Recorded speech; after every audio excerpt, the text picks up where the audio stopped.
Hello and welcome to Center for Ambition. Today we are going to discuss Indo-Pacific region. Indo-Pacific region news में इसीलिए है कि हमारे जो prime minister of Japan and prime minister of India mister Modi, उन्होंने कहा कि हमारी जो पॉलिसी है वो क्या है, free and open Indo Pacific reason. और यहाँ पे जो आर्टिकल आया है इंडियन एक्सप्लेन में, इसको हम डिस्कस करने की कोशिश करेंगे कि इसमें कहा गया है कि Indo Pacific there is a two step with और without Washington. Washington in the sense USA की बात कर रहा है।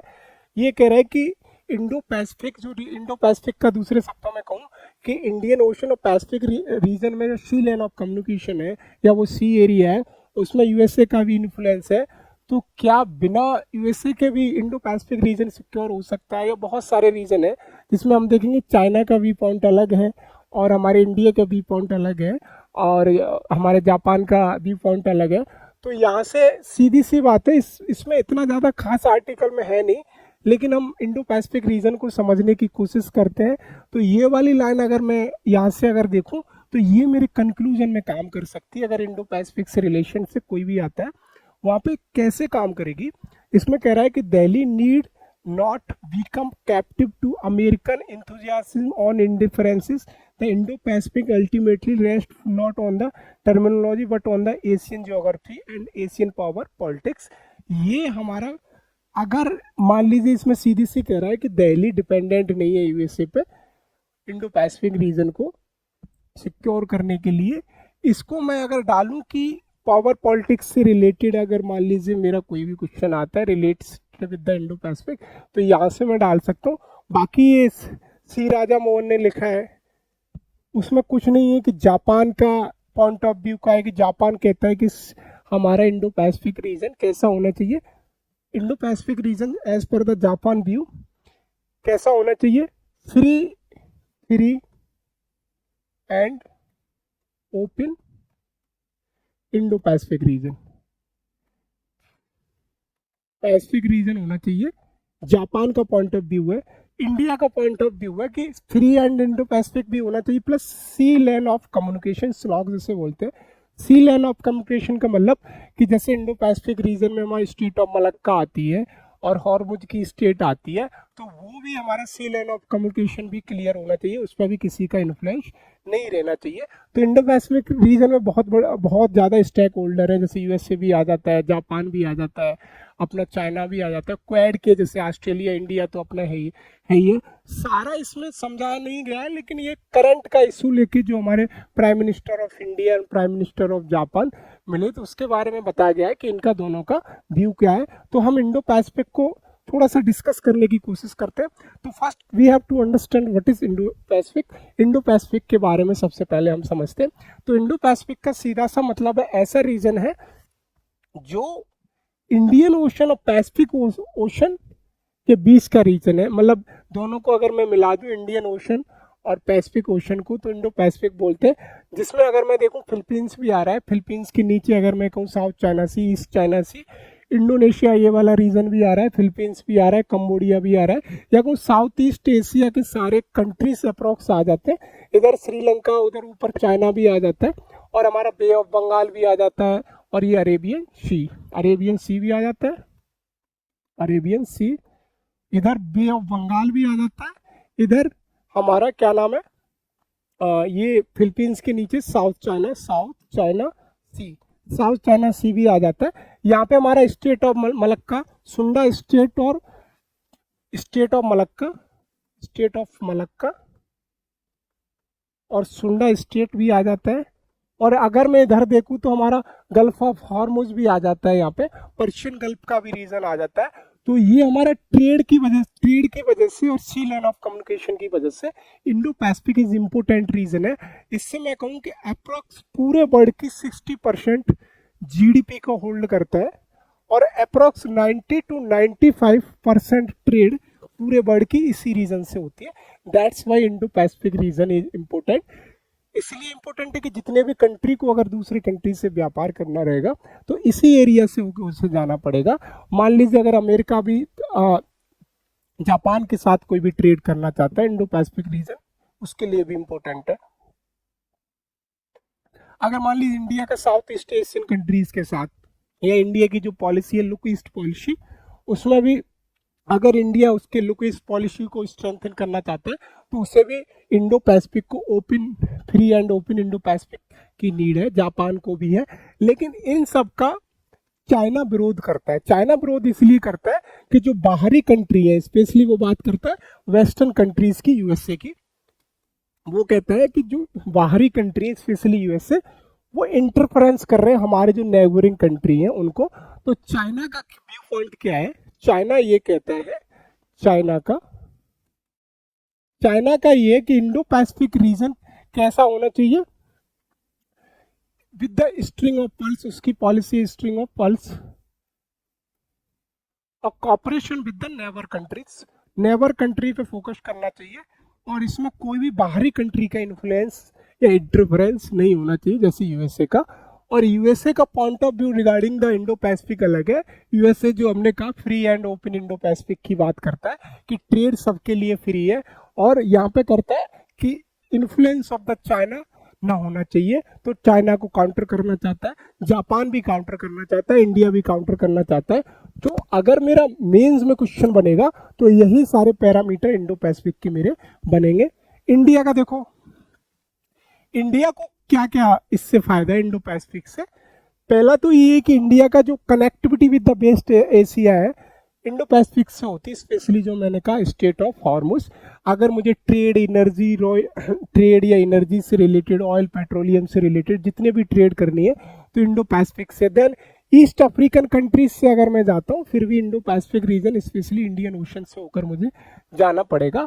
अगर मान लीजिए नीचे के नेशन है, specially island type nation Indian ocean में, उनके पास भी मुझे ओशनिया में या साउथ ईस्ट एशिया जैसे मैंने बताया, लैटिन अमेरिका, तो इंडिया के लिए सी लेन ऑफ कम्युनिकेशन से के लिहाज से Indo Pacific is one of the important reason.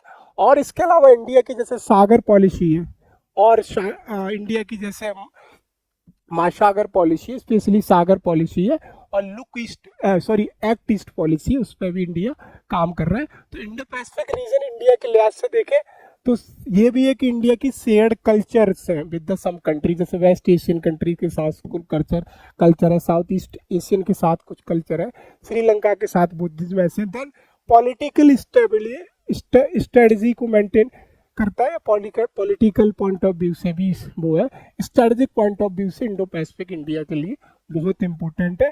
Forward specially and economic point of view से भी ये बहुत ज़्यादा इंपॉर्टेंट है कि हमारी जो मेजॉरिटी ऑफ ट्रेड है इंडिया की वो इंडो पैसिफिक रीजन से होती है। तो ये हमारा इंडिया का सारा इंडो पैसिफिक की इंपोर्टेंस है।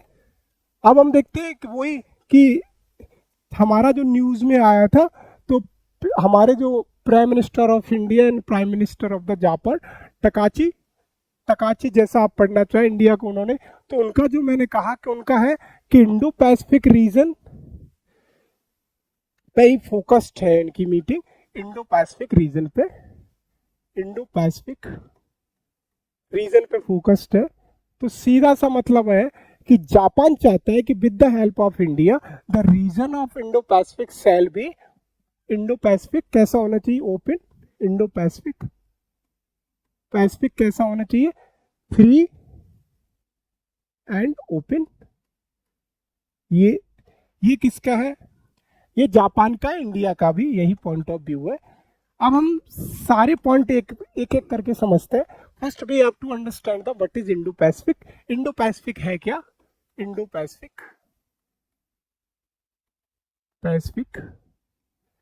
पैसिफिक है क्या? अगर मैं बात करूं तो मैं यहां से कहना चाह रहा हूं कि इंडो पैसिफिक रीजन क्या है। तो मैंने पहले कहा कि इंडो पैसिफिक का सीधा सा मतलब है कि हमारा इंडियन ओशन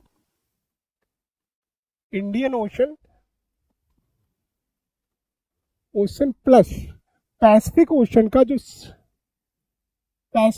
का जो रीजन है that is called as Indo Pacific.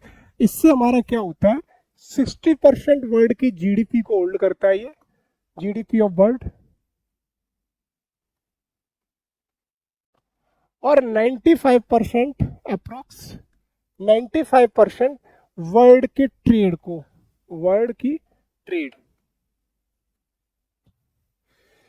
95% approx world की ट्रेड को भी होल्ड करता है वर्ल्ड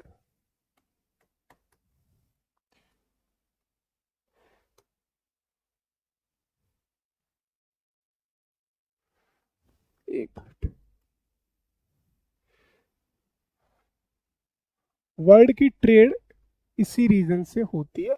तो इंडो पैसिफिक सारे कंट्रीज हैं जिनकी ट्रेड है, स्पेशली यूएस हो गया, जापान हो गया, ऑस्ट्रेलिया हो गया, चाइना हो गया, उनका एक तरह का सी लेन ऑफ कम्युनिकेशन का भी काम करता है। Sea lane of communication sea lane of communication का भी काम करता है सीधा सा, कि उनका ट्रेड रूट यही है। तो इंडो पैसिफिक सीधा सा है कि इंडो पैसिफिक है क्या, कि इंडियन ओशन, जैसा कि हमने समझा with the help of the map, कि इंडो पैसिफिक रीजन है जहां इंडियन ओशन और पैसिफिक ओशन का रीजन जो ट्रेड के लिहाज से और वर्ल्ड जीडीपी के लिहाज से बहुत ज़्यादा इंपॉर्टेंट रीजन है। तो इसीलिए सारे कंट्रीज इंडो पैसिफिक पर फोकस करते हैं। तो ये हमारा इंडो पैसिफिक हो जाता है। हमने समझा कि व्हाट इज इंडो पैसिफिक होता है, फिर हम समझते हैं कि इंडिया का स्टैंड क्या है। अब हम बात करेंगे India vision of Indo Pacific.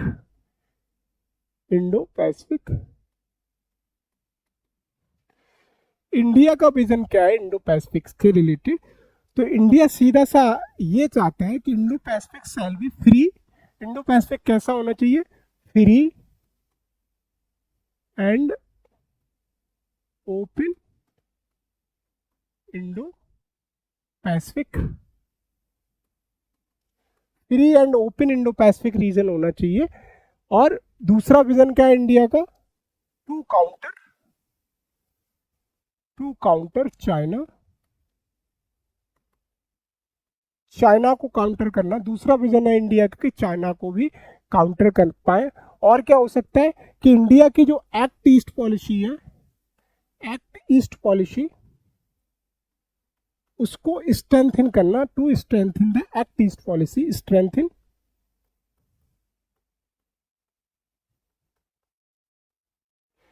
Act east policy को स्ट्रेंथन करना। उसके अलावा जो हमारे साउथ ईस्ट एशियन कंट्रीज हैं उनके साथ बेटर रिलेशन करना, to maintain a better relation with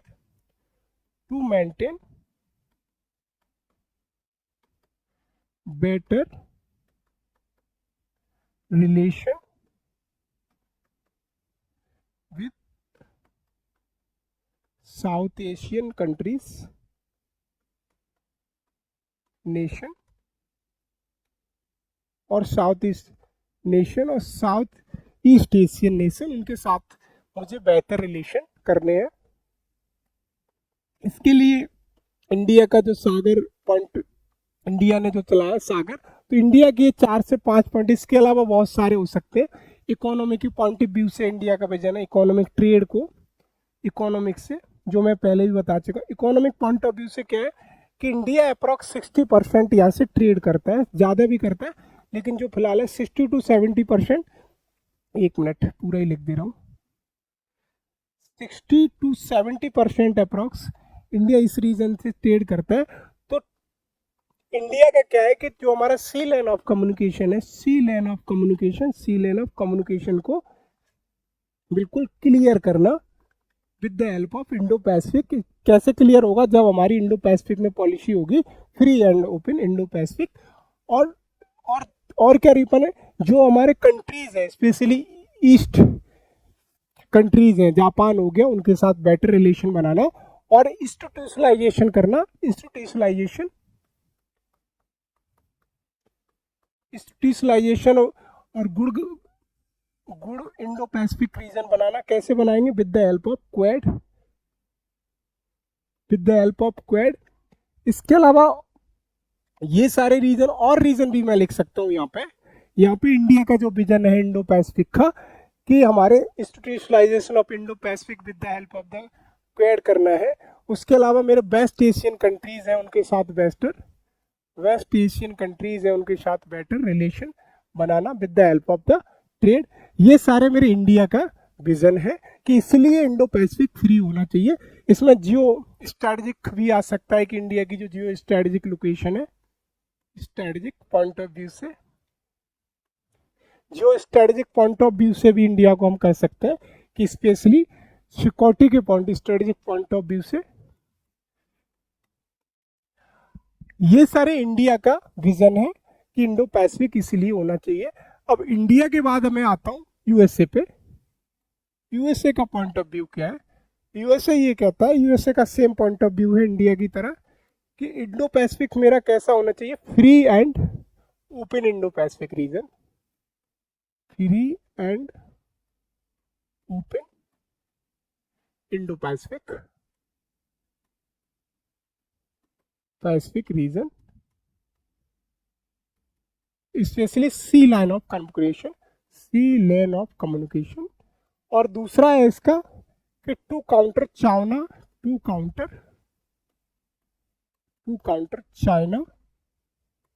influence,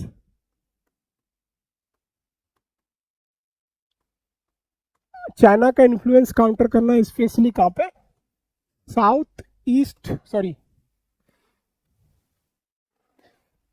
specially south east nation में, या मैं कहूँ कि इन पैसिफिक ओशन में या साउथ चाइना सी में जो बाहर चलता है वियतनाम से, इन सारे कंट्रियों से मिलके साउथ चाइना सी का डिस्प्यूट है, तो वहाँ पे चाइना को कंट्रोल कर पाना, और चाइना की जो वर्ल्ड पॉलिटिक्स है उस पर एक तरह की जो हेजेमनी क्रिएट होगी with the help of the Indo Pacific, इसको भी काउंटर करना, ये यूएसए का व्यू है। यूएसए के अलावा और कंट्रीज हैं, जैसे मैंने कहा जापान। अगर मैं जापान की बात करूं, जापान का जो मैंने कहा कि जापान क्या चाहता है, सेम वही जो यूएसए चाहता है, free and Indo Pacific region, free and open Indo Pacific reason,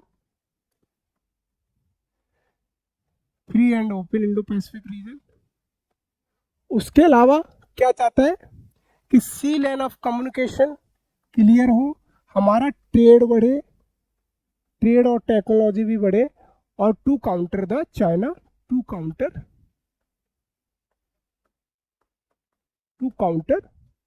China. तो ये हमारा जापान का व्यू है। अब व्यू आ जाता है किसका, ये हम बहुत शॉर्ट में पढ़ रहे हैं, ऑल्दो अगर मान लीजिए मेरा ऑप्शनल होता तो मैं सारे पॉइंट और ज़्यादा क्लियर पढ़ता। जीएस में मुझे ज़्यादा नहीं लिखना रहता है, एक एक दो पॉइंट हर कंट्रीज का लेना रहता है। मेन मेरा कंसर्न रहता है इंडिया का, क्योंकि हम इंडिया का यूपीएससी दे रहे हैं, ना कि जापान का या चाइना का दे रहे हैं। अब मेरा आ जाता है कि what is the concern of the China का पॉइंट ऑफ व्यू क्या है? चाइना का पॉइंट ऑफ व्यू क्या है? चाइना का ये कि जो बाहरी कंट्रीज है, आउटर कंट्रीज का इन्फ्लुएंस को to counter influence of western countries, to counter influence of western countries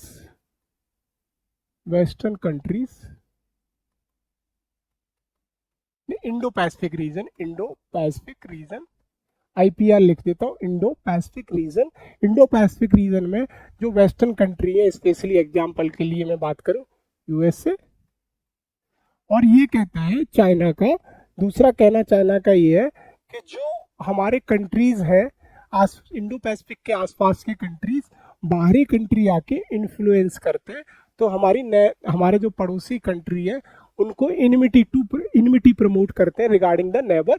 ये भी उसका कहना है कि जो वेस्टर्न कंट्री है वो क्या करते हैं? Promote enmity among neighbour countries, neighbouring countries. तो इसने कहा है कि हम कैसे नेबरिंग कंट्रीज को कैसे संभाल पाएंगे, उनके साथ बेटर रिलेशन कर पाएंगे। तो चाइना यहां से क्या करता है? रिजेक्ट करता है। क्या करता है? Reject free and open Indo Pacific policy, free and Indo Pacific जो पॉलिसी जो जापान की है, इंडिया की है या यूएसए की, उसको रिजेक्ट करता है, और वो कहता है कि हम हमारे जो पड़ोसी कंट्रीज हैं उनके साथ क्या करेंगे। जैसे मैंने कहा कि उसका है कि पड़ोसी कंट्रीज हैं, तो उसका कहने का मतलब है कि जो हमारे पड़ोसी कंट्रीज हैं, नेबर कंट्रीज, उनके साथ हम कैसे बेटर रिलेशन बनाएंगे, तो उसने कहा बेल्ट एंड रोड इनिशिएटिव लाया वो। और एक और पॉलिसी उसकी string of pulse. String of pulse जैसे हमने पहले समझा है कि उसकी इंडो पैसिफिक रीजन में एक ऐसी पॉलिसी है जिससे वो चारों तरफ से इंडिया को घेर रहा है। इंडिया इन दोनों का अपोजिशन करता है, बेल्ट एंड रोड इनिशिएटिव का भी, स्ट्रिंग ऑफ पॉलिसी। चाइना की string of pearls policy, pulse का मतलब एक मोतियों जैसा हार की पॉलिसी है, मोतियों जैसा हार ऐसे लटक जाता। Suppose that this is our India, ये इंडिया है, तो यहाँ से अगर मान लीजिए वो शुरू करेगा तो ऐसे करके यहाँ पे हम्बल टोटा पोर्ट है, यहाँ पे ग्वादर पोर्ट है, और यहाँ पे चटगांव पोर्ट है बांग्लादेश का। तो ये port two port connected policy उसकी स्ट्रिंग ऑफ पल्स, ऊपर से बेल्ट एंड रोड इनिशिएटिव है, तो वो चारों तरफ से इंडिया को घेरने की कोशिश करता है। तो इसलिए इंडिया चाहता है कि हमारा इंडो पैसिफिक रीजन है उस पर किसी कंट्री का इन्फ्लुएंस ना हो। दैट्स वाई इंडिया ऑब्जेक्ट, और कहते हैं that's why India reject the policy of string and pulse and belt and road initiative. किसका? चाइना का। उसको रिजेक्ट करता है, पूरी तरह खारिज कर देता है। तो अगर मैं पूछूं कि इंडिया का, अब मैंने सारे कंट्रीज का पढ़ लिया, मैंने जापान का पॉइंट ऑफ व्यू पढ़ लिया, इंडिया का विजन पढ़ लिया, यूएसए का पढ़ लिया, तो इंडिया का क्या है? जैसे मैंने कहा क्वेड, अगर मैं क्वेड की करूं तो इंडिया ने क्या किया कि जो क्वेड कंट्रीज है, क्वेड जिसमें क्वेड में इंडिया है, जापान है, ऑस्ट्रेलिया है और अपना यूएसए है। अपना तो नहीं है यूएसए, खैर वो किसी का भी नहीं है। यूएसए कहा जाता है कि यूएसए वर्ल्ड पॉलिटिक्स में परमानेंट न तो कोई दोस्त होता है, no permanent friend no permanent enemy, वही यूएसए की पॉलिसी है। तो India with the help of the Quads, China की जो स्ट्रिंग ऑफ पल्स पॉलिसी है, चाइना की जो स्ट्रिंग ऑफ, अरे चाइना की जो string of pearls policy, string of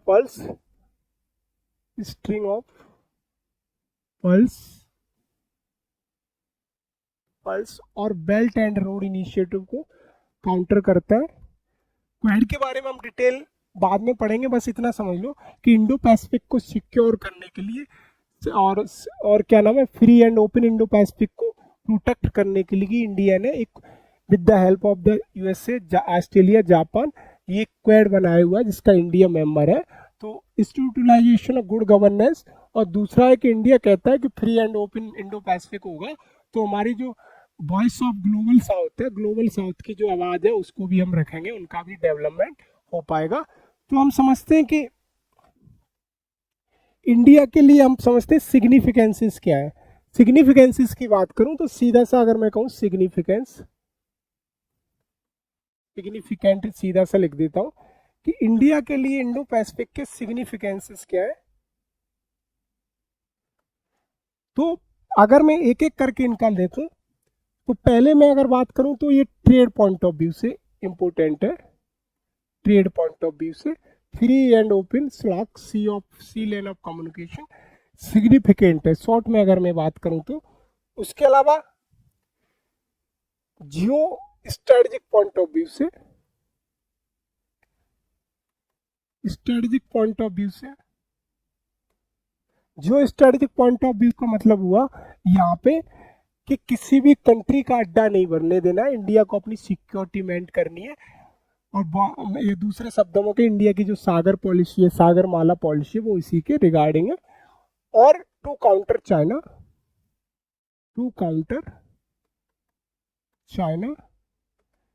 को भी काउंटर करता है, इसलिए सिग्निफिकेंस है। और हमारे जो रिलेशन है साउथ ईस्ट एशियन कंट्रीज के साथ, और हमारे साउथ एशियन कंट्रीज के साथ, उनको भी कोऑर्डिनेट करता है Indo Pacific region. South Asian countries के साथ बेटर रिलेशन बनाना, with the help of better relation बनाना, ये हमारे इंडिया की सिग्निफिकेंट है इंडो पैसिफिक रीजन का। और इंडिया की जो डिफेंस एक्सरसाइज है, defence ties with the other country, defence ties है defence ties with the other country, जैसे हम मालाबार एक्सरसाइज करते हैं, अगर मान लीजिए हम और बहुत सारी एक्सरसाइज करते हैं, यूएसए के साथ करते हैं, अजय वेरियर हम करते हैं मान लीजिए यूके के साथ या किसी कंट्री के साथ करते हैं, तो और कंट्री के साथ डिफेंस टाई को स्ट्रेंथन करना, इसी रीजन में ये भी इसके लिए इम्पोर्टेंट रहे। और हम क्या पॉइंट लिख सकते हैं इसमें कि जो हमारा वेस्ट एशियन कंट्रीज है उनके साथ बेटर रिलेशन बनाना, वेस्ट एशियन कंट्री के साथ, वेस्ट एशियन कंट्री के साथ। और कल्चर को मैं लिख सकता हूँ यहाँ पे और ज़्यादा लिखूंगा, cultural historical point of view से, हिस्टोरिकल पॉइंट ऑफ व्यू से इसलिए क्योंकि जो इंडो है दैट इज इंडिया के नाम पे पड़ा है, वर्ड में एक सिर्फ एक ही, अगर आप पे कोई पॉइंट नहीं आ रहे तो ऐसे पॉइंट निकाल निकाल के मेंस में लिख सकते हैं। हिस्टोरिकल पॉइंट ऑफ व्यू से, कल्चरल पॉइंट ऑफ व्यू से ऐसे इंडिया के लिए सिग्निफिकेंट है। डिफेंस टाई जो हम पहले भी पढ़ चुके हैं। अब इंडिया के पास कुछ चैलेंजेस आते हैं कि इंडिया के पास चैलेंजेस है कि इंडो पैसिफिक में अदर कंट्री के साथ बेटर रिलेशन क्यों नहीं बना पाता। पहला तो चैलेंजेस यही है क्या कि इंडिया का जो infrastructure, lack of infrastructure and technology, lack of infrastructure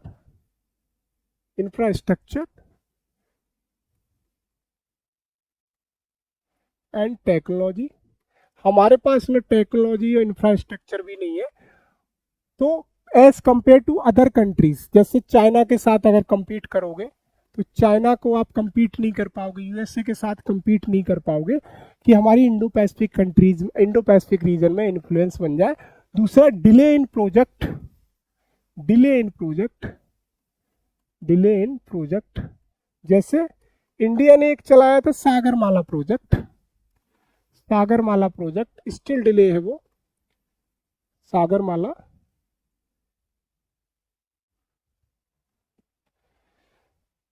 Sagarmala project चलाया था, सागरमाला, अरे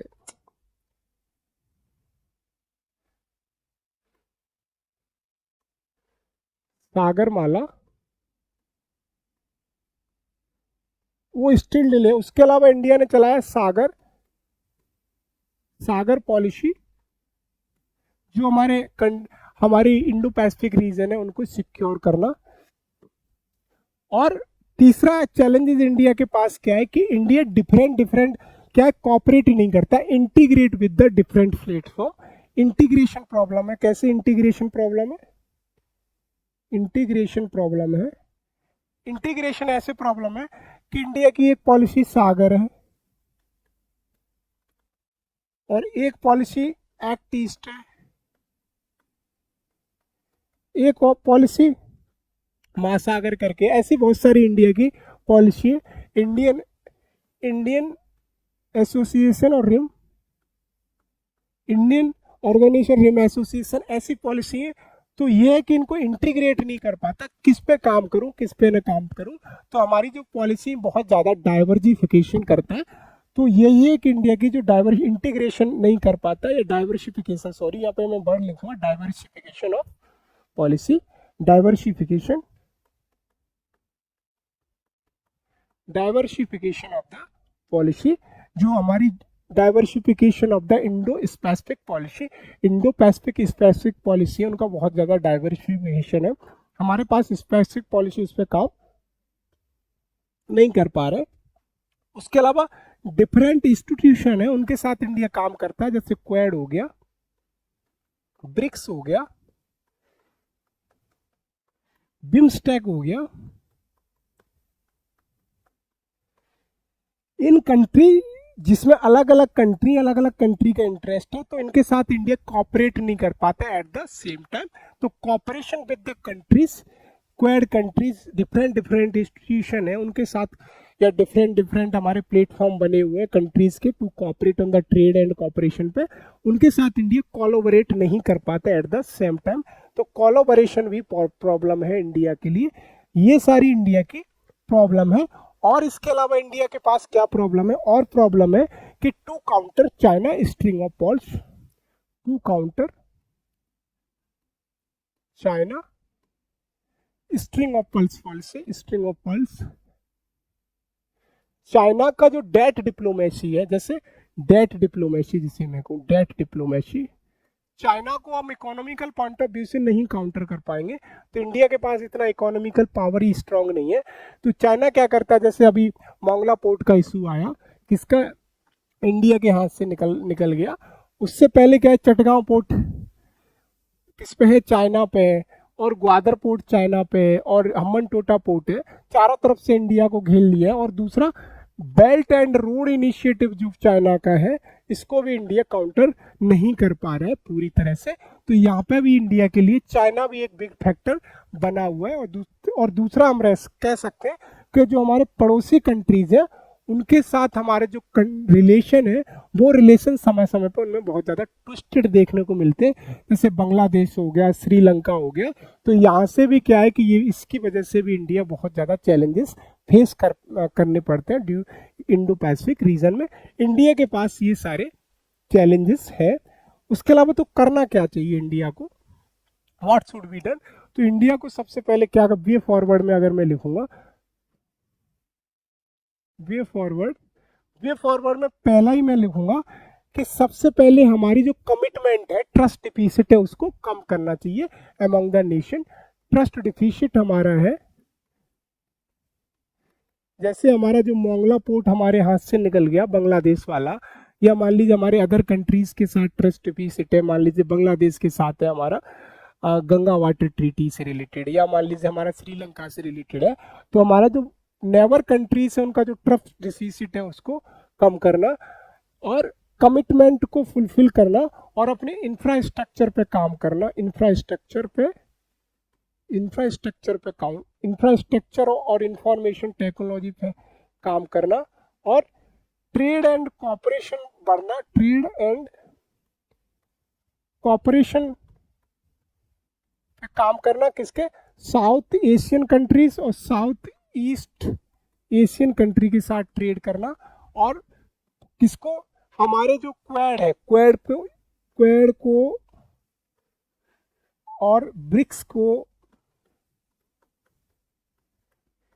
इनका जो वर्क है उनको सेग्रीगेट करना, अलग अलग प्लेटफॉर्म पे अपनी बात रखना, ये इंडिया को करना चाहिए। और हमारी जो इंडो पैसिफिक रिलेटेड पॉलिसी है, यानी इंडियन ओशन रिम एसोसिएशन है, और एक हमारी सागर पॉलिसी है, और एक हमारी एक्ट ईस्ट पॉलिसी है, एक्ट ईस्ट